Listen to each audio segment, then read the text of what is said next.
هلو السلام علیکم. اچھا نن به زه تاسو ته د زوم انسټالیشن دلته طریقه ښیم. په ټول اول خو تاسو میک شور کړئ چې تاسو کروم یعنې دا لاندې چې کوم کروم دی یا دلته سکرین باندې دا وګورئ دا کروم دا تاسو انسټال کړی وي. چې کله دا تاسو انسټال کړئ نو بیا تاسو داسې کار وکړئ چې لاګین کړئ، لکه زما دا جیمیل لاګین دی، ټیک شو که نه. دغه رنګې تاسو لاګین کړئ دې ته خپل جیمیل سره. چې کله لاګین کړئ بیا به تاسو لاړ شئ زوم ته او دلته ولیکئ زوم ډاونلوډ ولیکئ. زوم ډاونلوډ چې ولیکئ نو تاسو سره به دا یو لینک راشي، دې باندې به کلیک کړئ او دې باندې چې کلیک کړئ نو ټول نه اول به دلته ساین اپ کوئ. دا ساین اپ بټن وینئ که نه، ساین اپ فار فری به کوئ.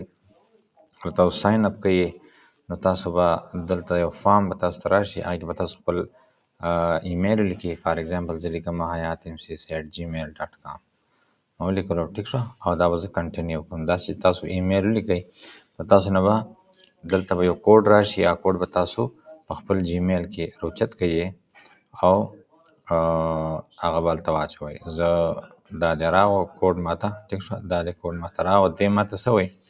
دې ماته وایي چې there was a recent attempt to based on this record. اچھا دې وایي چې ته ساین ان که ځکه چې ستا الریډي جوړ شوی دی.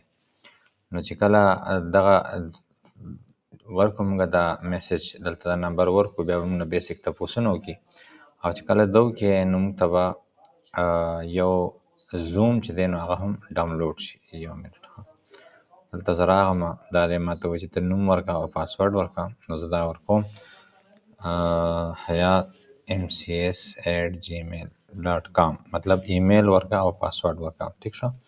دا ما ورکو، زما پاسورډ الریډي دلته جوړ دی. انکریکټ دی و چې پاسورډ دی انکریکټ دی. راځي چې دا پاسورډ زه ریسیټ کړم. دلته زه پاسورډ ریسیټ کوم او دلته زه زما دې ته ایمیل ته دا ما ته پاسورډ ریسیټ میسج راغو او دلته زه ریسیټ کوم. ریسیټ کو، ټیک شو. ریسیټ کولو نه پس دلته زه ورکوم خپل پاسورډ. فار ایگزامپل ما یو پاسورډ دی مې ورکوله پاسورډ او سیو مې کو. اچھا او زه دلته ځمه ډاونلوډ کوم چېرته زوم، ساین ان ټو زوم کوم، ټیک شو جي. ساین ان ټو زوم کوم زه دلته زه ایمیل ورکوم خپل، دا مې ایمیل ورکو او چې کوم پاسورډ مې جوړ کړی هغه پاسورډ مې ورکو. دلته لاړم لاګین مې کو.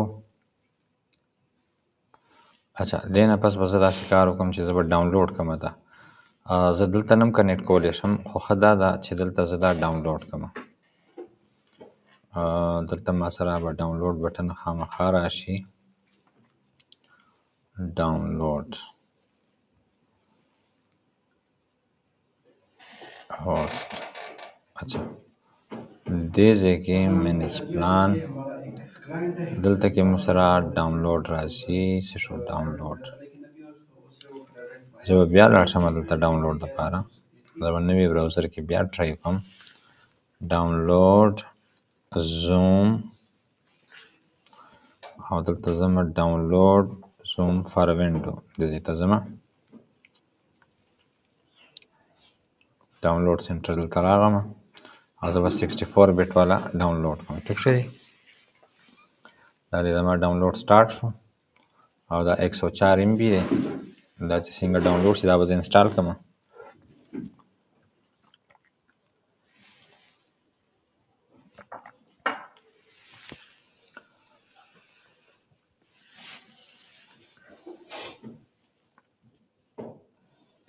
بیا به دا زه انسټال کړم.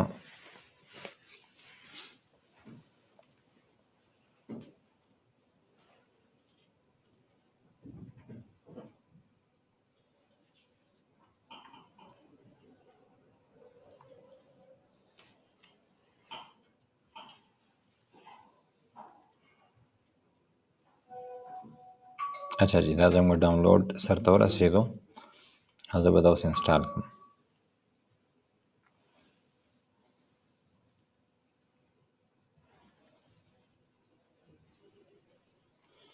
دا دې دلته راغو، دا به زه کلیک کړم او انسټالیشن به دلته سټارټ کړم. دا دې زما انسټالیشن شروع شو.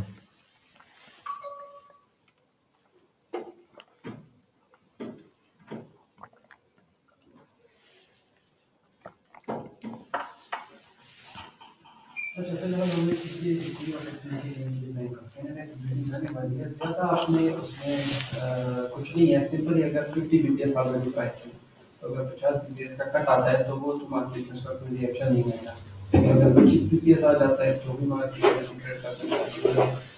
अच्छा जी دا انسټالیشن مکمل شو زمونږ اوس به زما زوم دلته کولاو شي هغې کې به هم زه لاګین کوم ساده دی اپلوډ شو زمونږ زوم ټیک شو چې یو ځل یې مونږ لاګین کړی نو مونږ نه به نه غواړي که نه مو وي کړی نو دلته به ساین ان بټن باندې به کلیک کوم دې بټن باندې او زه به دا ګوګل والا باندې کلیک کوم ځکه چې ما الریډي ګوګل کې لاګین کړی دی دا زما ګوګل ته لاړو دا ګور حیات ایم سی ایس دې ته به لاړ شي دا الریډي زما جیمیل لاګین دی او زه به دا کنټینیو کوم او کنټینیو کولو نه پس به زما زوم ریډي شي کار دپاره ټیک شو بیا چې تاسو ته کوم لینک زه درولېږم تاسو زوم انسټال وي صرف په لینک باندې به تاسو کلیک کوئ او لانچ زوم به کوي لکه څنګه چې دا لانچ زوم دی نو تاسو به ما سره په زوم باندې کنیکټ شئ انشاءالله نو دا تاسو اوس نه انسټال کړئ سبا له تاسو دې شیزونو ته ریډي دې فارم کې به تاسو ته راشي اوکې سلام علیکم